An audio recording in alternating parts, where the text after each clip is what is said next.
Good morning. It's Saturday morning. That means it's AA today. Hopefully everyone is having a good morning so far. I know I am because I'm sober. And even if that's the only thing that you get to celebrate on your days, that should be good because after all, we do put a lot of effort into staying sober. It's not an easy task to do. So I'm Sandra. I'm an alcoholic. Please do not pass judgment. Don't be rude to one another in the chats. Anybody that says something in my chats, because I'm live on Facebook as well, because I have Facebook friends that don't have YouTube, so I do that for them. And so I just want to say that they are not necessarily the alcoholic or a recovering alcoholic. They may be a friend of mine, a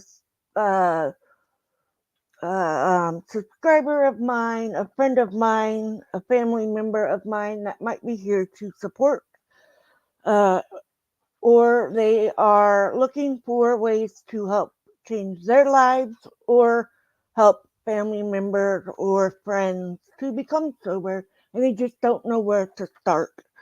Because when you are the family member and you want your alcoholic friend or loved one to get help, they may say no. But as long as you stay there with them, not physically, but if you stay present for them, they will know, okay, they're not going to walk away, which walking away makes it hard. Just do not be an enabler. Sometimes that is hard to do, and not being an enabler to someone who's drinking all the time, in whatever ways that they have you, like give them a ride or what have you. I know it's hard on some people to say no to that, so I do understand both sides of it, just to tell you guys. So I'm a recovering alcoholic. I have 9 years and a few months sober. And the reason I do this is because it's a gift that I got for free, and I'm sharing it for free on my platforms that I have. I do have YouTube. It's Hawkins Family Adventures. And so I do post a lot of adventures on my channel as well. And AA is just something that I'm passionate about and that I want to share with everybody. And you never know when it might help someone. So with that, let's say the Serenity Prayer and get into the steps and traditions, because we are in traditions today. God, grant me the serenity to accept the things I cannot change, the courage to change the things I can, and the wisdom to know the difference. Sorry, I got lost there for a second. 1. We admitted we were powerless over alcohol, that our lives had become unmanageable. 2. Came to believe that a power greater than ourselves could restore us to sanity. 3. Made a decision to turn our will and our lives over to the care of God as we understood Him. 4. Made a searching and fearless moral inventory of ourselves. 5. Admitted to God, to ourselves, and to another human being the exact nature of our wrongs. 6. We're entirely ready to have God remove all these defective characters. 7. Humbly asked Him to remove our shortcomings. 8. Made a list of all her persons we had harmed and become willing to make amends to them all. 9. Made direct amends to such people wherever possible, except when to do so would injure them or others. 10. Continued to take personal inventory and when wrong, promptly admit it. 11. Sought through prayer and meditation to improve our conscious contact with God as we understood Him, praying only for knowledge of His will for us and the power to carry that out. 12. Having had a spiritual awakening as a result of these steps, we tried to carry this message to alcoholics and to practice these principles in all our affairs. Tradition 1. Our common welfare should come first. Personal recovery depends upon AA unity. 2. For our group purpose, there is but one ultimate authority, a God as He may express Himself in our group conscience. Our leaders are but trusted servants. They do not govern. 3. The only requirement for AA membership is a desire to stop drinking. 4. Each group should be autonomous except when in matters affecting other groups or AA as a whole. 5. Each group has but one primary purpose, to carry its message to alcoholics who still suffer. 6.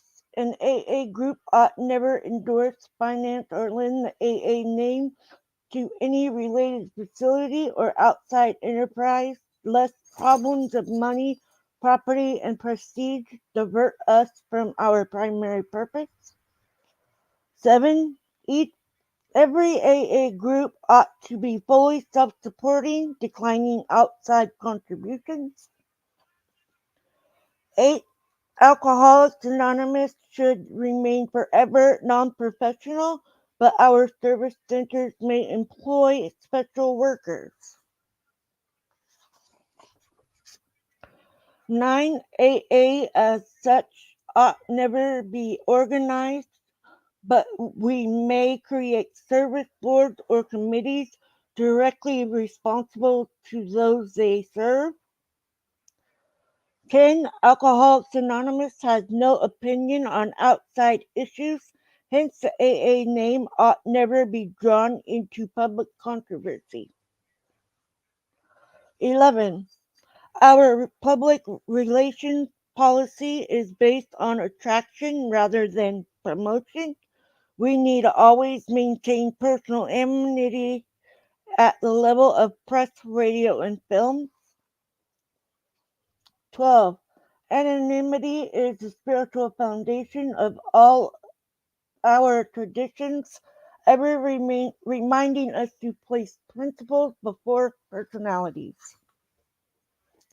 I do put in the description what book we're reading, the page we're on, and the step or tradition or story we're reading. So, of course, today is tradition 1, and I do have all of my videos are on my page. All you have to do is there should be a playlist. There is a playlist of all my AAs that I've done here on YouTube. So if you want to check them out, please do. Tradition 1. Our common welfare should come first. Personal recovery depends upon AA unity. The unity of Alcoholics Anonymous is the most cherished quality our society has. Our lives, the lives of all to come, depend squarely upon it. We stay whole or AA dies. Without unity, the heart of AA would cease to beat. Our world arteries would no longer carry the life giving grace of God. His gift to us would be spent aimlessly. Back again in their caves, alcoholics would reproach us and say, "What a great thing AA might have been." Does this mean, some will anxiously ask, that in AA the individual doesn't count for much? Is he to be dominated by his group and swallowed up in it? We may certainly answer this question with a loud no. We believe there isn't a fellowship on earth which lavishes more devoted care upon its individual members. Surely there is none which more jealously guards to individuals' right to think, talk, and act as he wishes. No AA can compel another to do anything. Nobody can punish or expel. Our 12 steps to recovery are suggestions. The 12 traditions which guarantee AA's unity contain not a single don't. They repeatedly say we ought, but never you must. Too many minds all this liberty for the individual spells sheer anarchy. Every newcomer, every friend who looks at AA for the first time is greatly puzzled. They see liberty verging on license. What are you eating?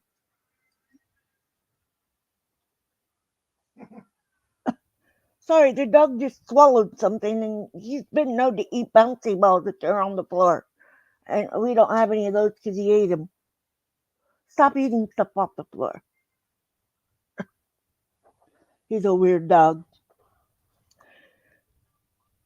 The AA member has to conform to the principles of recovery. His life actually depends upon obedience to spiritual principles. If he deviates, will you stop eating that? No.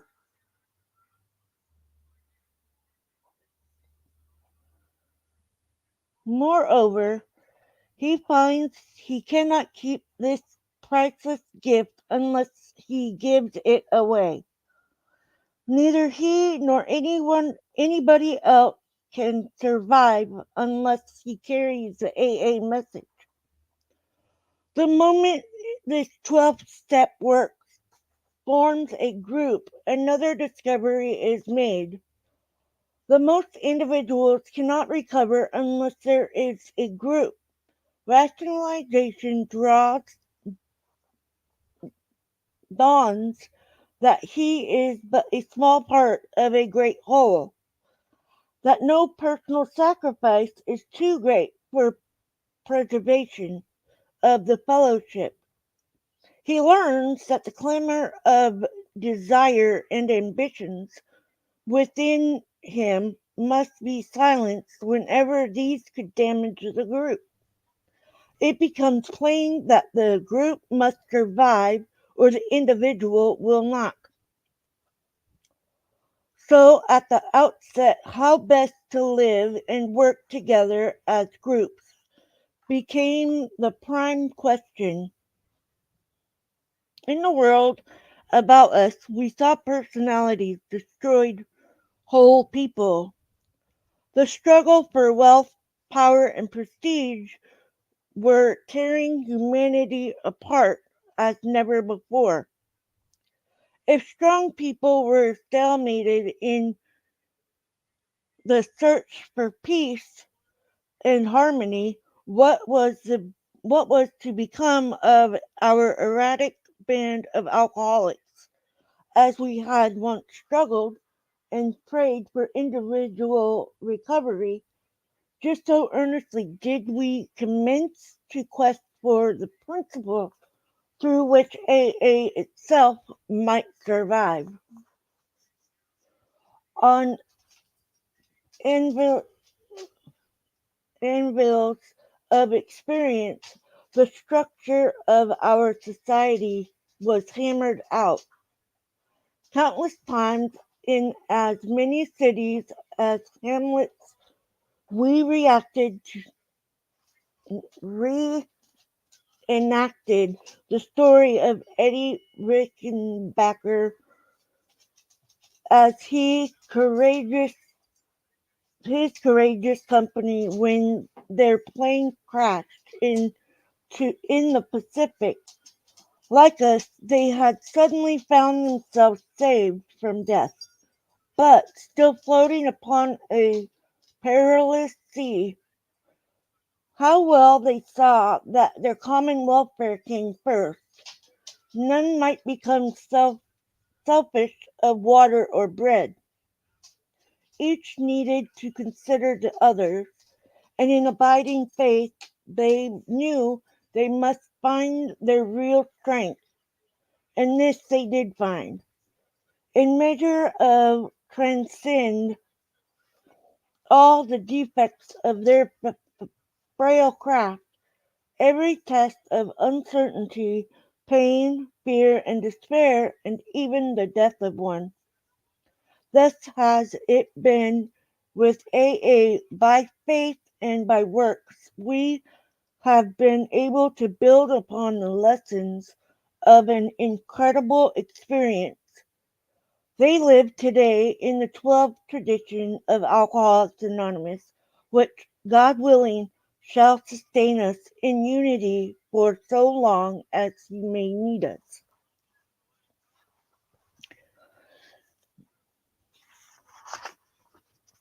Yeah. mm, Um, I know if I hadn't have found AA when I did, I probably wouldn't be here today. I wouldn't know that I have a gift now that I can give for free to people who need it. And it's taught me to have the faith in a bigger thing than just me.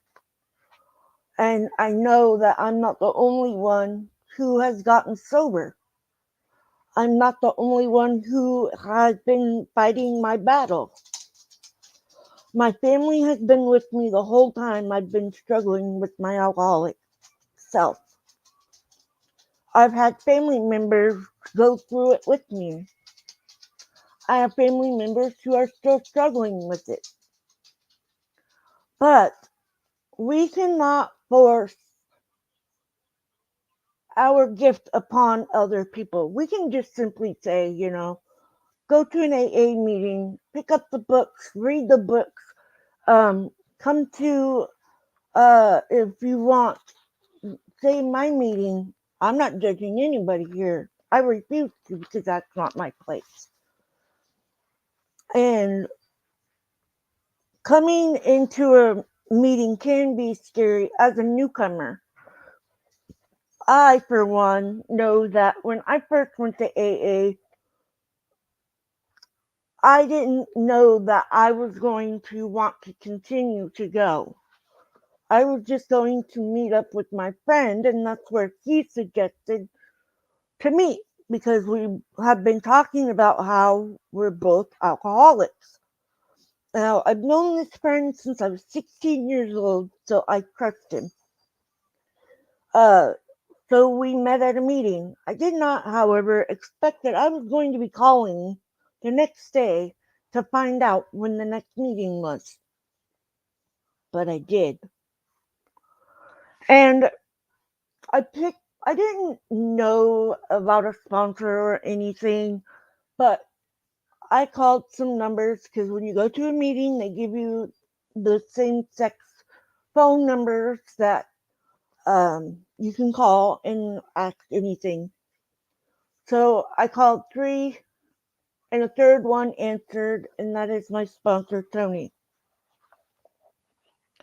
She has been with me since I started AA, and I wouldn't know what to do in situations if it had not been for her guiding me through those days of where I just wanted to give in and go get a drink. Because, yeah, when I first got sober, the second time I got sober, it didn't just poof go away, you know. So I used to dream about it. I used to think about it. Now I don't dream about it. I barely, rarely think about it. You know, it's not my first thought like it used to be. And um, I'm glad that that has changed because I'm no longer getting up early and rushing to the store before you can even buy a beer to buy a beer, you know? And I actually enjoy my life, even though we don't really do much fun things.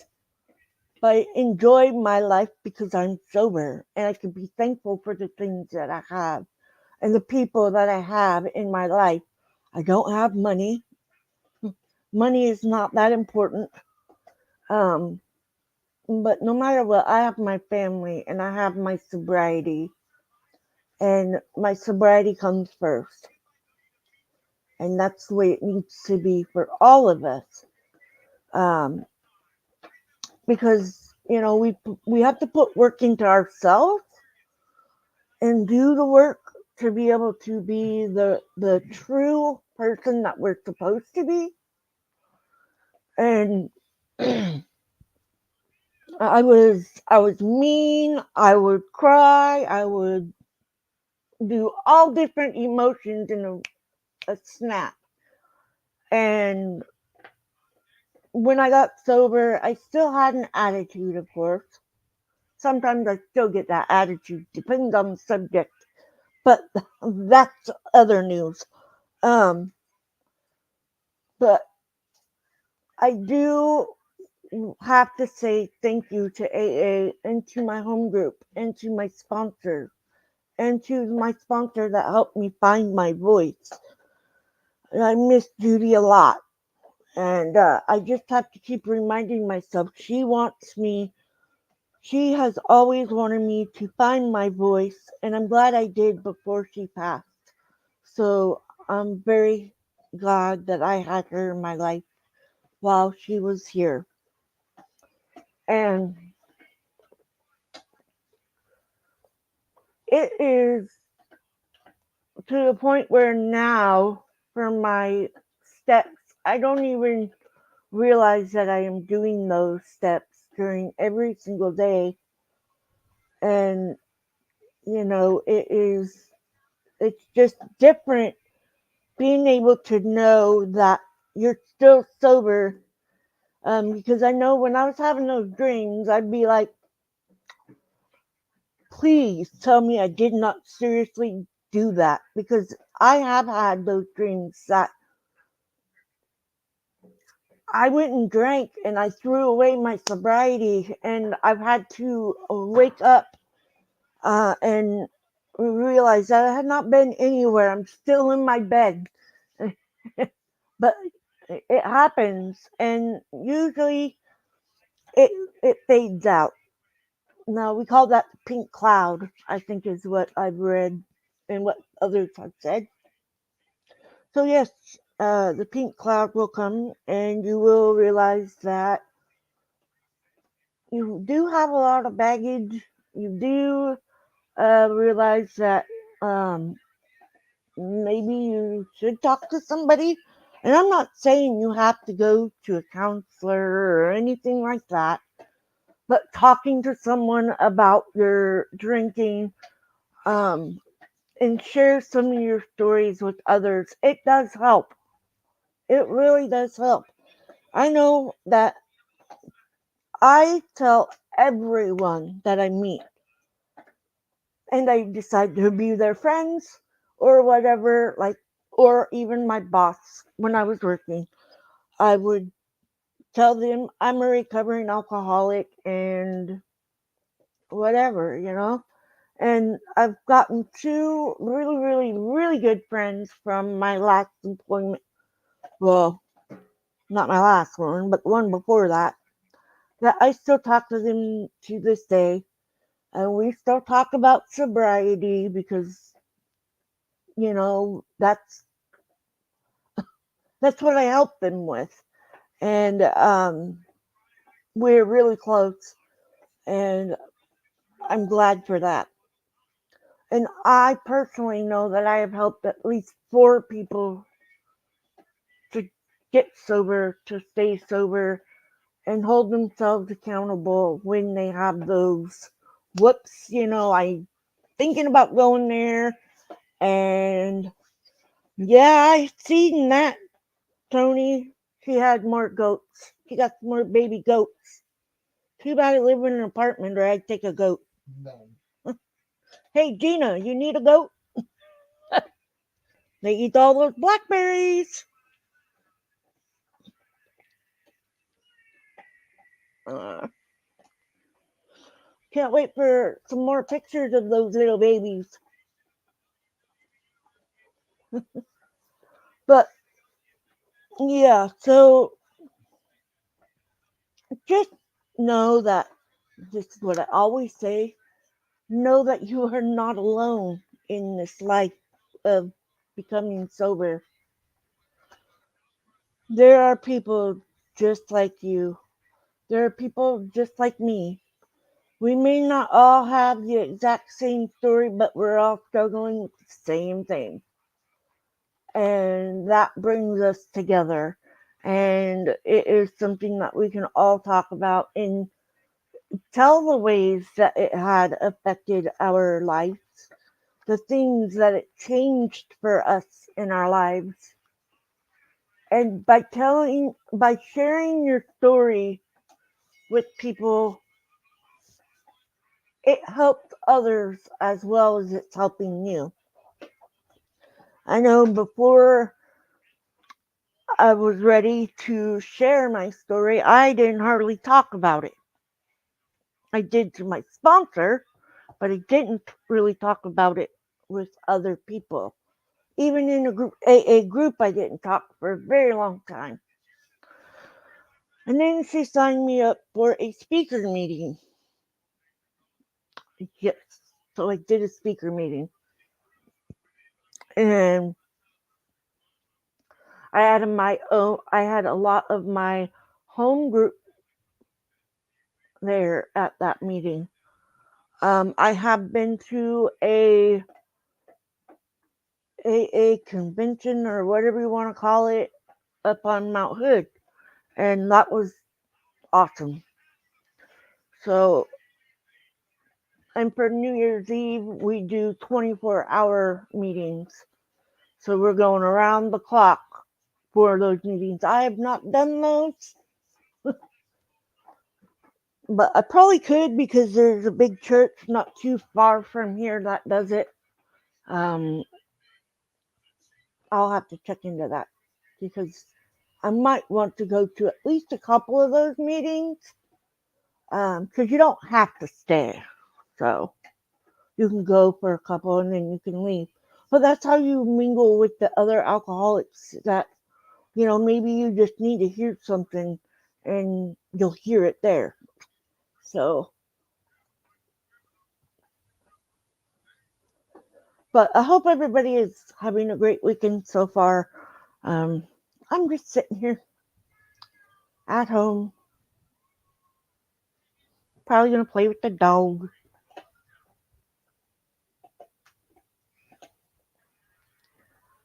He's chewing his toy right now. He has not come up here to bug me yet. But if you need books, the library has them that you can check out. Go to an AA meeting. They probably have one. Um, My sponsor gave me my first two books, and I gave them away because that's what she did for me. So um, I've had these for a while though. So um, but yeah, you can also buy them. Uh, anyways, that's going to be our meeting today. The traditions are not long, so some of them aren't that long, I should say. So, but anyways, I'm going to say the Serenity Prayer for Facebook over here, and then I'm going to read the uh, daily reflection for today, and I'll post it on my wall. And thank you guys for being here. I do see you there, and I hope you guys are having a wonderful day. And I love each and every one of you. Thank you for your support. It means a lot. Love you guys. God, grant me the serenity to accept the things I cannot change, the courage to change the things I can, and the wisdom to know the difference. Keep coming back. It works if you work it.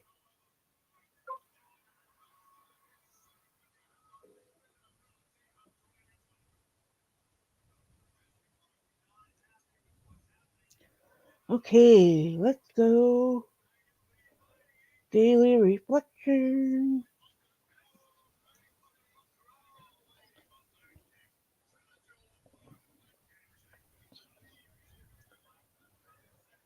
March 9th. Sur- sur- surrendering self will. Made a decision to turn our will and our lives over to the care of God as we understood Him. 12 Steps and 12 Traditions, book, page 34. No matter how much one wishes to try, exactly how can one turn his own will and his own life over to the care of whatever God he thinks there is?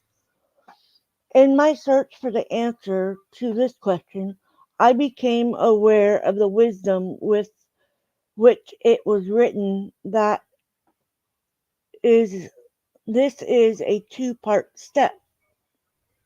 I could see many times where I should have died or at least been injured during my previous style of living, and it never happened. Someone or something was looking after me.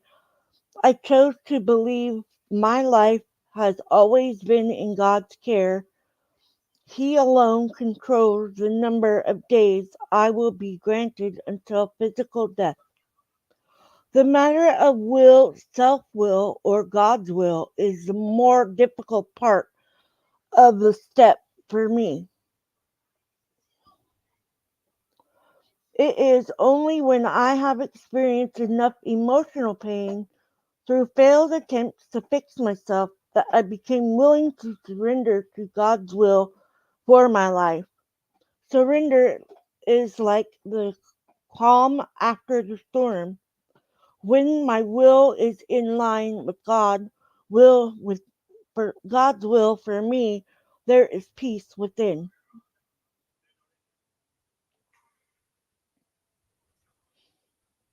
And there's peace within. I love you guys. Have a great day. Be safe out there and stay sober. You're worth it. You're worth every day. I love you guys.